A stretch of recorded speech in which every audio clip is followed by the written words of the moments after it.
All right, so we're live on air with a magnificent, unbelievable Jason Goldberg. Now, I have a few sort of confessions to make here. Kind of Jason Goldberg as a human being, a superhuman being, and I've been sort of fanning him on Facebook for a long time, and not even ashamed to admit that, and just sort of give, you know, myself for joining this. And of a few books, but one that we're going to be cross-referencing today is Prison Break, which has nothing to do with real prisons, but the mental prisons, which are kind of more real than real, I suppose. Jason, finding hey, dude, I'm having a lot of problems hearing you. You're breaking up real bad, audio and video, so I'm only catching like every third or fourth word.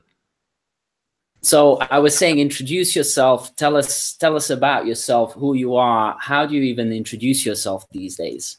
I typically don't. That's why I write a bio and let other people do it for me. So I love this, though. This is great. So basically, anytime somebody asks me to introduce myself and they're not reading a bio, then I just tell them about what's going on today. So who I am today is somebody who went to go meet some friends for some coffee this morning and then had a really awesome coaching session with a client. And now I get to be here and play with you. So I'm somebody who really enjoys kind of talking about the power of the mind and how we are purposeful creators in the world and self-leaders when we choose to be, and prisoners when we forget that fact. And so that's kind of what I do in the world: speaking, coaching, author, edutainer, joyful human being as much as possible. I guess that's kind of how I introduce myself. So how did you realize that you were a prisoner of your own mind? At what point in your life did this kind of click? Yeah, I think I had some indication that things were off, because I was always somebody, I was always like really playful and like jokey and all that kind of stuff. But I also had a side to me that had a lot of stress and a lot of anxiety and a lot of fear and even, suicidal thoughts in my teenage years and even into my early 20s, just really dealing with a lot of mental weight. And a lot of that was caused, I think, by the fact that I was always physically overweight my entire life. I had been a chunky kid, and it just kept getting worse and worse and worse, to the point where I was in my late 20s, I was 332 pounds, which I don't know how that converts for people that are in different countries. I think it's like 27 stone or something for people that measure in stone. It's big, right? It's huge. And so I had kind of just like let myself go in that way. And a lot of that tied into the mental weight that I was carrying around as well. So I think I had known all along something was off, because I don't know. Maybe I thought it was natural to always be upset and angry, because I had a lot of models for that in my world, that you're just kind of upset and angry. And when good things happen, you're happy. And when bad things happen, you're pissed off. Bad things happen, you're pissed off. And so I kind of just, that was just kind of the way it was. But there was a time kind of in my late 20s, and I talk about this in Prison Break. It's kind of the first chapter of the book in Prison Break, where this transformation really started for me, where I got this universal wake-up call that it was time for me to take personal responsibility, radical personal responsibility for my experience of life, and to stop being, I didn't have the words prisoner and self-leader back then. It didn't just come to me like a marketing epiphany, but I knew in that moment, like sometimes it feels really heavy and sometimes life feels really light. And I'd like to live in the place where life feels light more often. And so I started exploring that for myself, and I was coached, and I was just working on my own transformation. And this whole aspect of taking personal responsibility really has become the lowest common denominator, the foundation for everything I teach. And the way I see the world now is this sense of self-leadership or radical personal responsibility. And so what exact age, do you remember what exact age you were when you had this sort of? Yeah, 29. Yeah, absolutely. It was 29, because it was 2009. And this is, again, this is that whole kind of first chapter in Prison Break. And that's when it started. I mean, I don't think it was ever an epiphany thing. Like I envy people that have epiphany moments.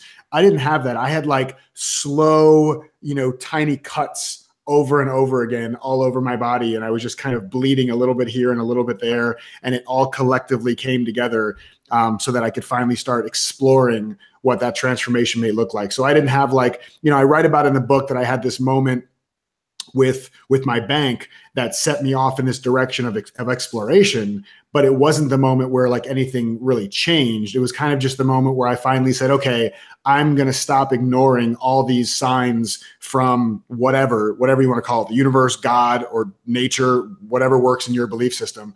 I'm going to stop ignoring all these signals and actually see if there's something I can do about this. So the transformation stuff really started in 2009 and went kind of into 2010, 2011, which is where the bulk of like the work on myself happened. And that set the foundation for all the work that I continue to do on myself. I'll never be done working on myself any more than, Michael Jordan was ever done practicing his jump shot, or Steve Jobs ever finished practicing innovation. It's a practice for life. So have you come across this thing where they say that especially for males, round about age of 34, 35, sort of like the brain matures into a certain state of full maturity, and a lot of males fully self-aware and start really questioning this idea of like, what's my life purpose? What am I doing on here? Where am I heading? All that kind of stuff. Have you come across that? And do you feel that that's kind of like in your life very sort of more or less perfectly?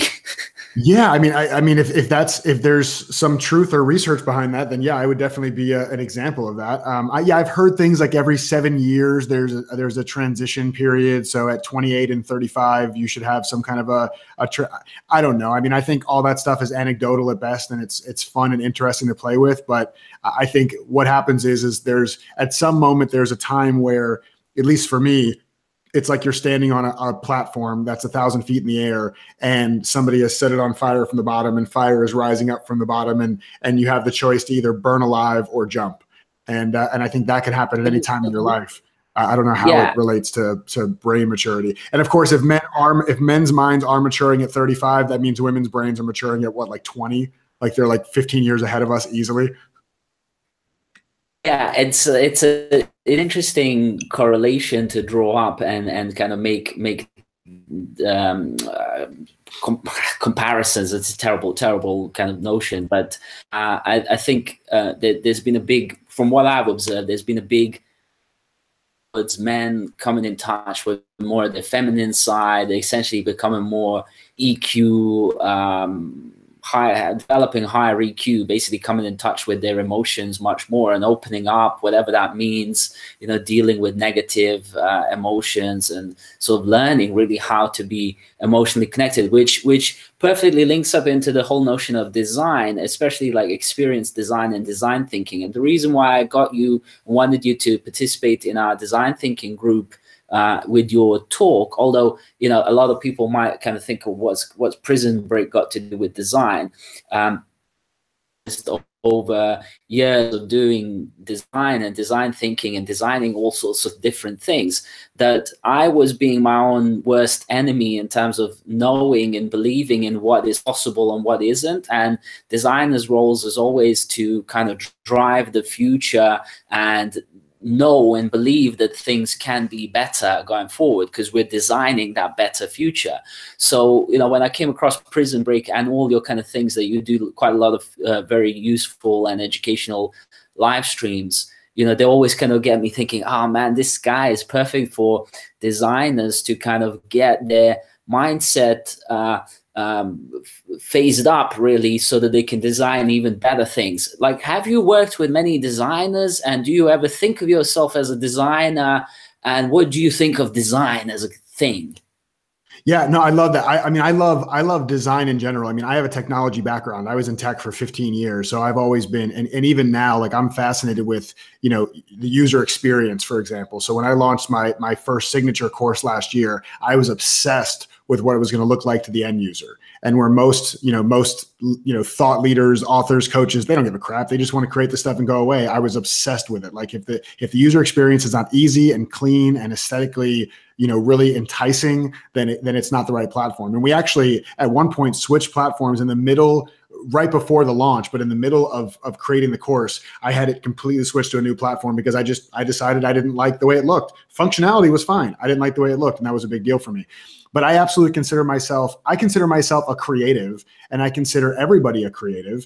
And I think that design thinking for your life is actually no different than design thinking for your business, especially based on what you just said, because I really believe that self-leadership is about possibility-based thinking, right? So it's not about positive thinking. A lot of people think like, oh, self-leadership, taking control of your thoughts or managing your thoughts and having a different, like a reframe on things. It's not about like this, like, Pollyanna, rose-colored glasses bullcrap. Like, it's not about lying to yourself about reality. It's not about positive thinking. It's about possibility-based thinking. So given the current conditions of the game, what would I love to create? And to me, that's what designers are looking at. Designers are saying, like, I have constraints. I have technology constraints. I have budget constraints. I have team constraints. I have timeline constraints. I have all these constraints. We are met with constraints constantly. And given those constraints, how can I transcend them?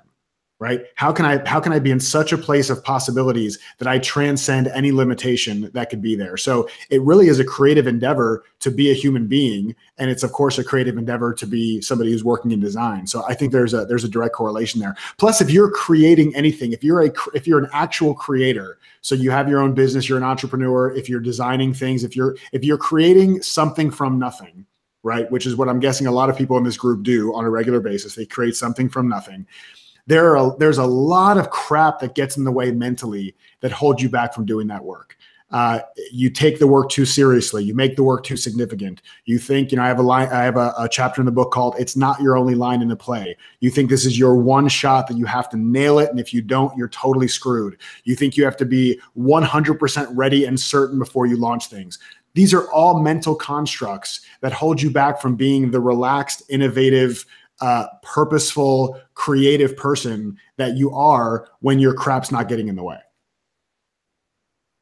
Yeah. So one of the sentences that I wanted to read out really, and it kind of, I want to speak to you specifically about one word in that sentence, but it says from your book, it's about operating from the power of a clear, calm, purposeful mind that seeks the truth instead of succumbing to a story. A mind that then knows exactly what actions to take to create an incredibly happy, peaceful, and prosperous life and business. So I'm interested in the word clear. What do you mean by clear mind? Yeah, that's an awesome question. So I believe, we talk a lot about, especially I'm sure in design, anything creative endeavor wise, and tell me, have you guys ever spoken about, or has anybody ever shared anything in the group about being in flow? Right? So that's a term that I'm guessing people use in design. Like, when I'm in flow, I just create all these amazing things. And people are always trying to figure out, how do I hack my flow state? How do I get into flow? All these things. And I truly believe that states of flow, of creativity, of innovation, of whatever it is that is you at your best self, is simply the absence of distracting thoughts, right? So the only time we're not in flow, the only time we're not being super creative, the only time we're not super present with the people in our world, the only time we're not feeling happy or grateful, the only time we're not feeling innovative and enthusiastic is because there's some level of distracted thinking, right? Unnecessary distractions that are going on in the head. So a clear mind is one that is not weighed down by this distracted thinking. Right. So a clear mind, and we know this, like, we know this to be true. If you look at, do you have children? Yeah, I've got an 11-year-old son and 6-year-old daughter. Okay, awesome. So if you remember when they were babies, right, was it easier to put them to bed when they were screaming and crying or when they were calm? Which of the two was easier to put them to bed? It's actually funny because my son wouldn't ever sleep outside, or he would only sleep in the living room with other people. As soon as we put him in the cot in his own room, he would start crying because he wasn't with other people. Yeah, exactly. Right. So if you're screaming and crying, if a baby is screaming and crying, it's very hard to get it to go to sleep. It has to calm down. right? No baby actually cries themselves to sleep. They cry themselves to exhaustion, and then they get calm, and then they go to sleep. So my notion in that thing that you shared was that if we can skip the crying and get right to the calm part, if we can choose to be calm and to allow all the distracted thinking to just float away. And listen, the analogy I use for that is a snow globe. And my clients know that I'm a huge snow globe person. This was a gift from a client.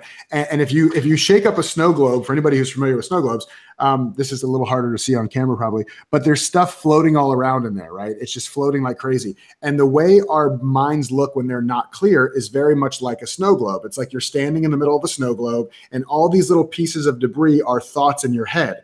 And this is actually pretty clear. I can see through it. But some snow globes, when you shake it up, you literally can't see. It's all white. Right.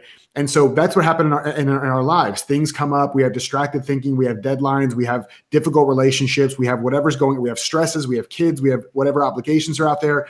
And our minds are swirling with all these pieces of snow that are flying everywhere. And then we think it's our job to grab every single piece of snow and put it back on the ground, right? So that everything can be calm. Once I do everything on my to-do list, then I can be calm.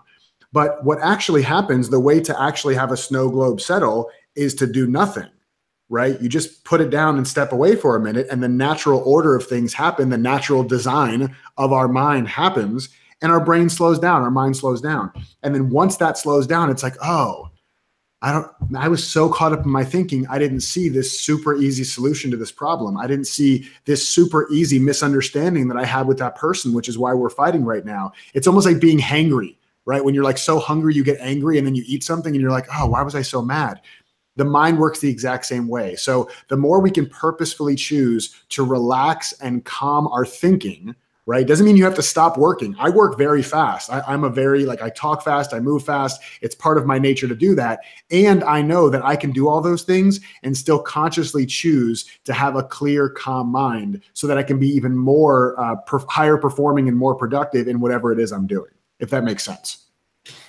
So one of the things that designers find themselves in a big sort of challenge to work with, and I'm in these kind of situations all the time. I go into a corporate client situation, and it's like a design thinking workshop or something like that, and my challenge at hand is to get these people to become a little bit more creative, a little bit more storytelling, open up, just not kind of sit there and go like, and so then you have effectively one designer who's sort of broken out of their jail cell, sort of made the prison break, but they're surrounded by like dozens and hundreds of other people who are imprisoned themselves.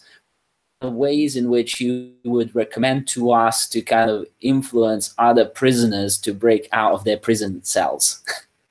Yeah, I would advise you not to. Right. Because that's probably the worst thing. Nobody wants to be talked out of where they're at in their lives. Right. And a lot of us are so well-meaning, and especially people who are coaches, they're so well-meaning and they want to help everybody. And they think that as soon as they become a coach, that gives them license to force their way of being down everybody's throat and help people out of their stupor of being so dumb and so unevolved to get them up to their level of being enlightened. And so what I tell people all the time is, don't try to get people to see the light, just be the light. And when people are ready, they'll make the transformation, right? So if people see you showing up in a certain way and they're like, well, that's interesting. Like, why is he able to not get upset about the things that I get upset about? Why is he or she able to be creative when I'm sitting here feeling stuck? If you're modeling that, that's a great way for them just to get what that looks like. But the second part of that, the flip side of this that I think people don't do super effectively, especially in a business context, is to really celebrate people when they have even a glimmer of self-leadership that shows up. And it's really important that the way we celebrate them is done in a purposeful and genuine way. Because what I see people doing a lot, which is terribly ineffective, is that somebody maybe is typically, and one step back, being a prisoner or being a self-leader is not some permanent personality disorder. So nobody is a prisoner. They just choose to react as a prisoner moment by moment. Nobody is a self-leader. They choose to act or respond as a self-leader in any given moment. So let's say somebody has typically, conventionally, historically chosen to show up as a prisoner, and you see them showing up as a self-leader. You see them taking real ownership of the role they're playing in what's going on. You see them not overreacting and instead really kind of relaxing into what's going on and asking, okay, given what we're facing right now, what would be great to create? What would I love to create? This is what you don't want to do, right? You don't want to say, oh, look who's not being a prisoner anymore. It's nice that the self-leader version of you finally showed up. Worst thing you could possibly do, right? Worst thing, because now people are going to retreat, right? It's, oh, what happened to John? Who replaced John with such a powerful self-leader? Don't do that crap. You want to genuinely celebrate somebody and say, you know what, John? I love how innovative you're thinking. I love how relaxed you are. Like, it's really making me feel like there's some great possibilities for us as a team, or great possibilities for us to create things. Like, thank you so much for modeling that for the rest of us. Like, really genuinely thank people. And when they get that acknowledgement, they're like, oh, this doesn't just have implications for how I feel. It has implications for everybody else around me. Yeah, I think that notion of thanking people is really kind of tricky one, because like I'm here in London in UK, right, and like really kind of known for in a certain, like, it's really hard to work out British people, right? Often the time they'll tell you one thing but do another thing, right? And like there is almost like an over reliance on being polite and thanking people, but actually not meaning it. And I find that like in America, people, when they thank you honestly. And so there's much more kind of sort of face value kind of there, or at least perception is such. So often the time that's really tricky thing to work out when people are thanking you, whether they're thanking you honestly or not. And then the reflections off of that are that people, so to speak, in the prison all the time, disingenuously, when you come in and you start thanking them, they just feel like you're doing exactly the same thing like they're doing towards each other. What do you ever experience this, or am I kind of overcomplicating the matter? I mean, you might be. I don't know. I mean, I haven't experienced that myself, and I also don't concern myself with how it's received. Right? For me, the thanking is about me wanting to share something with them. I can't control how anybody receives anything, but one of the things I want to make sure that I think can switch it from being a pleasantry or being kind of a fake thing into being genuine is making sure that when you thank them, you talk about the impact that whatever they did has on you, right? Because that's the thing. Because it is very easy to be like, oh, thank you so much. I really appreciate you doing that. And it's like, well, did they really mean that? Or are they just kind of saying it pleasantly? But to say like, I really appreciate you did that, and here's the impact it has on me. Like, this is how what you did directly impacts me. Then it's like, if they really want to read into that being fake, then there's nothing else I can do. But the majority of the time, people who see a real impact, they see a real reason. It's very hard to brush that off as being like a pleasantry or a fake thing. So have you come across theory and spiral dynamics model? Sorry, you broke up. Say that again. Have you come across integral theory and the model of spiral dynamics? Spiral dynamics, no. If it's integral theory, as in Ken Wilber, I have some experience with that. Is that the one you're talking about? Yes.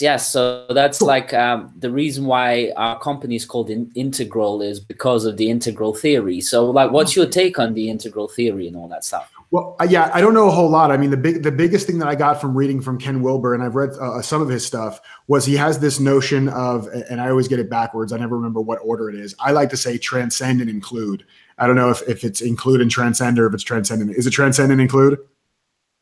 Yeah. Include, yeah. Yeah. So for me, that has huge implications, especially for entrepreneurs. The way that it hit me, and I don't know that he necessarily meant it this way. For me, I work primarily with entrepreneurs. And one of the things I saw in my own life was that when I left my last corporate job, and I had been in technology for 15 years, and then I started my first company that was not there. I mean, there was technology in the company, but it wasn't a technology company. there was a big part of me that was afraid to reach out to former contacts, people in my network, people who could be investors, people who could be clients, people who could be advisors, because I was known as this other person, and I need to like bury that person now and kill that person and kill anybody that person knew from my mind and start over from scratch.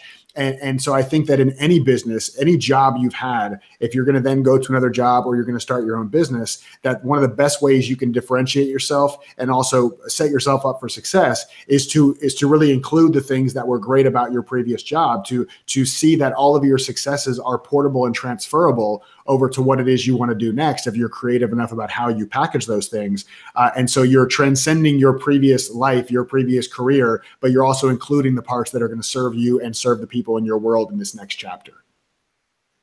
So there is this, just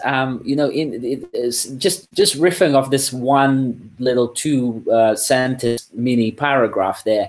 Your statement says, seeks the truth instead of succumbing to a story. Come across a lot of people talking about, tell your own story, share your story, tell your story, share your story. And to what extent is the story of our past truthful way in which it happened? To what extent do we need to continuously repeat that and riff on that? Or, what's your recommendation with regards to this? Because personally, I came to UK as a refugee from Bosnia. I spent 3 years in war. This was like in '95 and so on. I can go on about that, tell war stories all day long, but I kind of just choose not to talk about that because it's become a bit boring to some extent and so on. So to what extent is this statement of succumbing to a story? Tell me a little bit more about that. What do you mean by that? Yeah, so the way you're talking about it, it's actually two different stories. So the story that I'm talking about is that something happens and we make up a meaning about it. That's the story, right? So somebody yelled at me at work and I felt rejected and embarrassed, and they should have never done that. And how dare they disrespect me? How am I going to get back at them? I can never show my face again in that place. Like, so the truth is that the person that was across from you, their mouth opened and words came out at a louder volume than you expected. That's all that actually happened. That's the fact, right? Fact is somebody spoke words and they were at a loud volume. Everything else is a story, right? So everything else past that, I was disrespected, I'm embarrassed, I can never show my face again, how dare they shouldn't have done that, this is unfair. That's all a story, and none of that stuff serves us. Right? Unless it does. If that serves you, if you tell the story to yourself, he shouldn't have done that, yada, yada, yada, and that makes you feel light and energetic and creative, then I'd say stick with that. I don't do like right or wrong, good or bad. I just talk about the lens of effectiveness. I want to do whatever it takes to be more effective in life. Typically, that holding on to that kind of story is not effective. So it's really good to question that and ask yourself, is any of that stuff actually true? Can I ever really be, can anybody else really embarrass me? Or is that a choice that I make? Can anybody else really reject me? Or is that a choice that I make? So it's about taking personal responsibility. On the flip side of that, though, the story that you were talking about, I feel, and to me, this is a big part of my life as well, the story of who you are and where you come from, especially if it's an asset, a tool that you can use in your business to help people connect to who you are. Because, I mean, we're in a connection economy, right? We're not in an industrial economy. People want to connect to the human before they connect to the service provider or the coach or the entrepreneur or the designer. The only thing that really separates us nowadays is our story and the lens through which we see the world. If sharing that story over and over serves people, then I'd say share it forever. Right? I just continue to share it over and over and over. If it doesn't serve people and it doesn't serve you to share it, then don't share it. Yeah, and it's a really tricky one to decide on whether it's serving a purpose or actually driving things forward in a creative way versus kind of creating. So I often think about life, there's kind of trajectories that life can, or three trajectories that I think of that life can take. Could be like a downward spiral of a sort. It could be sort of like an up and down thing like this, or it could be an upwards curve, right? And I feel often the time what people do is they're living quite a high life, but they pull it down, okay? to then fix up what they've broken, okay, to then feel that they've made a progress. But all they got to is come back to the kind of the normal state. It feels like it's progress, but really overall it's just a kind of flatliner. So I feel that a lot of people use this thing of like telling their past story like almost as a way of like pulling things down and then building it back up to say, hey, look where I am now, versus actually creating an upwards continuously goes forward. Have you thought about these kind of things, and what's your take on this kind of progressive life? Yeah, so I guess I don't truly understand the question, because if you're like, for me, I share my story. It's a part of my business because I want people to be able to connect with who I am, and for them to see story is the way that we connect the unknown to the known, right? And it's a way for people to see themselves in what we do and to not feel alone. So if I'm sharing that story and it's like self-indulgent mental masturbation because I want to hear it, and I either want to feel good about the fact that I haven't done what I say I want to do because look at all the tragedy that I had in my life, or I'm telling it because I want to just brag and talk about all the amazing things I've done, then those two extremes to me make the story not about anybody else. It makes it about me. So if my story is about me, then it doesn't serve anybody. If my story is about helping others see themselves in a way that will allow them to move forward, then my story is an asset. My story serves. So I get, yeah, I mean, a lot of people are committed to their story, their past, and they use that as a way to maybe make excuses as to why they're not able to do certain things, or to why things don't work out for them. And that's something to challenge. That's something to lovingly question. Does your story actually have any bearing on what it is you're able to create going forward? I don't know. Maybe it does. But in my experience, the truth is that it doesn't. And so one more thing, I would love to take your sort of, actually one of the other things that Ken Wilber talks about is, he says, universe is made out of perspectives. What do you make out of that? Yeah, I mean, it's the cover of my book, right? The cover of my book has two lenses, and you look out of one lens and you see the world as a prisoner. You look out of the other lens, you see it as a self-leader. And perspectives are either, they're either dirty or clean. And again, I don't mean good or bad. I mean that they are either tarnished by some level of dirt or schmutz, or they're clean. And so if you look at, again, the idea of the glasses, if I had like some grease on one of my lenses here and I closed this eye and was only looking out of the lens with the grease, then everywhere I looked, I would see grease. I would say, why is there grease on? And I'd be like scratching at the screen on my computer and say, why is there grease on the screen? And then I would take my clothes out of off of a hanger and I'd say, there's grease on this shirt. Like everywhere I look, there's grease, because the lens, the perspective that I'm using to see the world is covered in grease. So if I wipe the grease off of the lens, all of a sudden I see an entirely different world, although the world outside never changed. So yes, I think all we have is our perspective on the world. I think he's absolutely nailed that. And I think it's the understanding that we have some choice on what our perspective is, as opposed to our perspective being dictated by who's in the White House, what's going on in the economy, the song on the radio that reminds me of my ex-girlfriend. Like, those are the things that are grease on the lens. When we wipe the grease off the lens, those things all still exist. There's still somebody in the White House. There's still the economy at some level of prosperity or not. There's still a song that was popular with myself and my ex-girlfriend, but there's no story attached to that has me change my life and live my life as a prisoner. So what about this? Because we touched a little bit on the flow state, and most of the materials that I've read around flow state is around into flow state for longer period of time than the next guy can do. If the next guy can be in flow for 2 hours and you achieve 3 hours, you're an hour ahead, per day or whatever. And what I've found out, and we've been very much kind of researching this through integral theory and then designing a program called Fresh Mind that's about clearing all this rubbish, mental rubbish. I can be in flow state all the time. Every single thing I do is in flow. The case, and if so, tell us about the kind of being in the flow all the time. Yeah, I think it depends. Yeah, I mean, I think flow is a very, very subjective term. I think people think that flow is only when you've lost all track of time and your fingers just won't stop moving on the keyboard and you're having these amazing epiphanies and you're drawing up these grand schemes of what you want to create in the world. And like, that's flow. But it's like, what if flow is also just a super relaxed, clear 20-minute period of time where you're laser focused on the one thing in front of you and nothing else matters, right? What if we're in flow right now because the only thing that matters in my entire life right now is talking to you? Like, I'm not even thinking about the people that are in your group. Like, what if right now my only purpose in living, like literally my only life purpose right now was to be talking to you? Then I'm automatically in flow because I don't have the distractions of, well, I hope this is good enough content. And, oh, how many people are watching? And why haven't any comments come up? And, oh, I have another podcast in an hour. And, oh, I'm kind of hungry. I don't think I ate enough for lunch. And now I'm out of flow because I'm out of presence, right?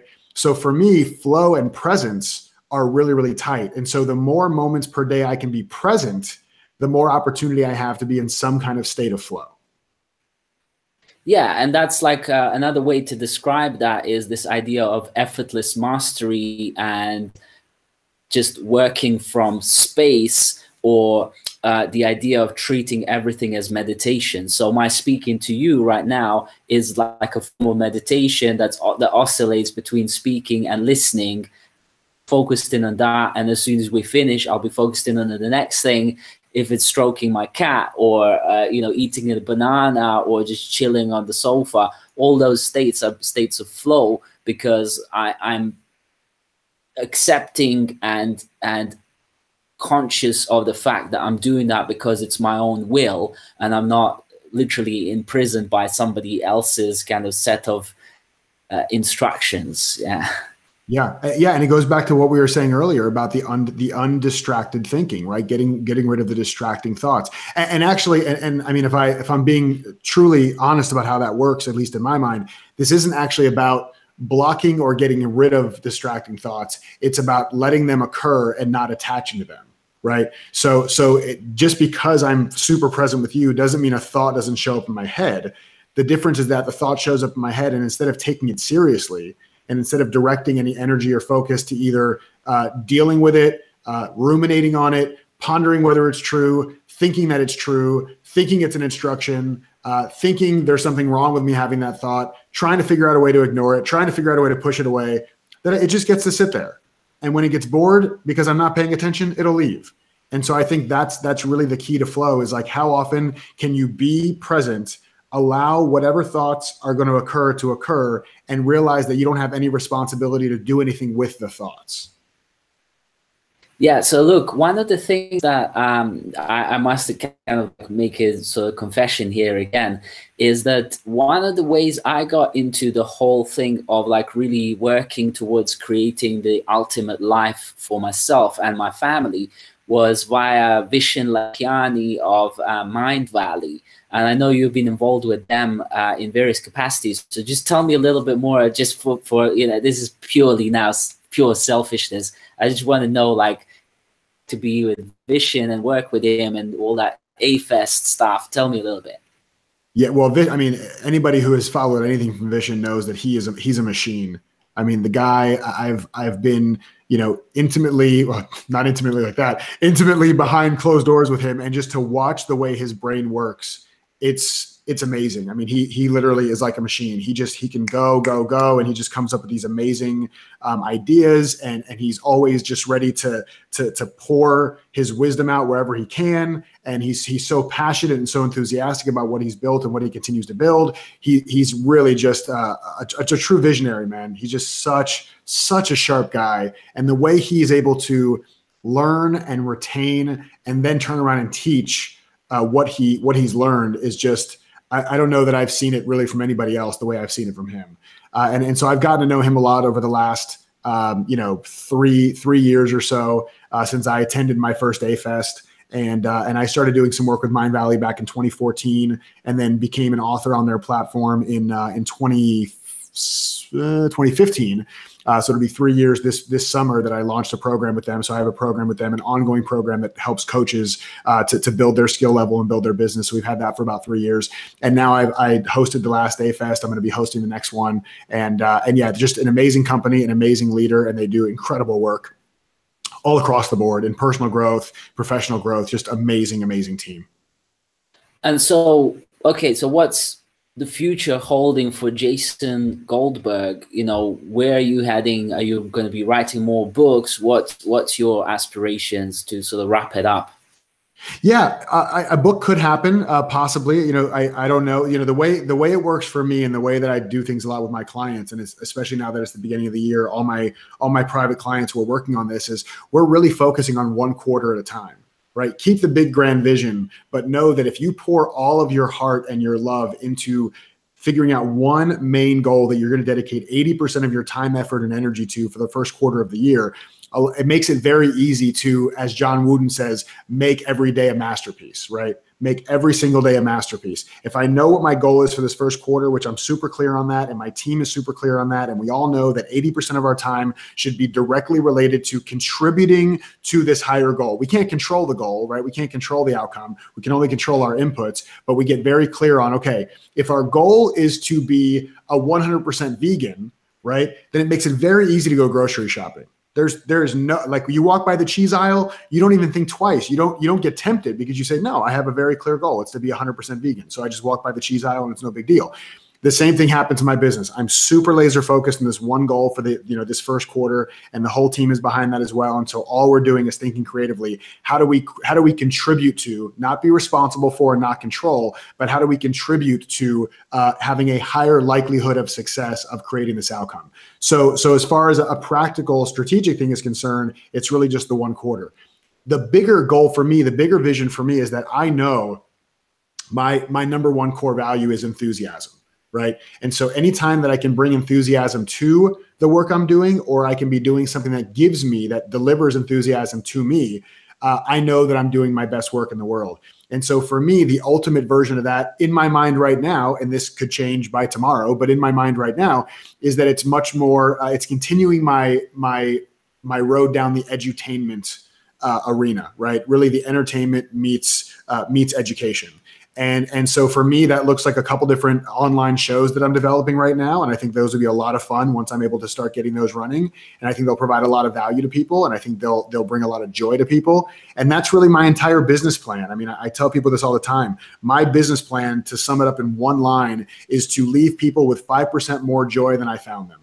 If I do that, I don't care if it's speaking or writing a book or coaching or doing a TV show. I don't care. If I leave people with 5% more joy than I found them, then I'm fulfilling my business on the earth. Awesome. More joy. That's always welcome. Hey, I'm sending you a huge virtual hug from London. If you, next time when you're in London, please pop down, coffees, teas, all that stuff out. I would love that. I would love that, man. And I also, yeah, and thank you so much for having me in. I really appreciate it, and I hope everybody got a lot of value out of it. And I'd love to also, just as a gift, give everybody in your group a free copy of Prison Break. So if they would like access to it, I set up a link that I can post in the group, or I can give it to you and you can post it, so that anybody that is in the group can get a free digital, audio, or if you're in the States, I'll send you a paperback copy for free. So I'll give that to you, and that's a gift to your group. Amazing. Thank you so much. And I'm a super fan, and I will stay a super fan. I'm following what you're doing. Keep it up. Super awesome. Thank you so much, sir. Thank you, Jason. It's great to talk to you, man. Talk to you soon. All right. Bye-bye. All the best. Later, man.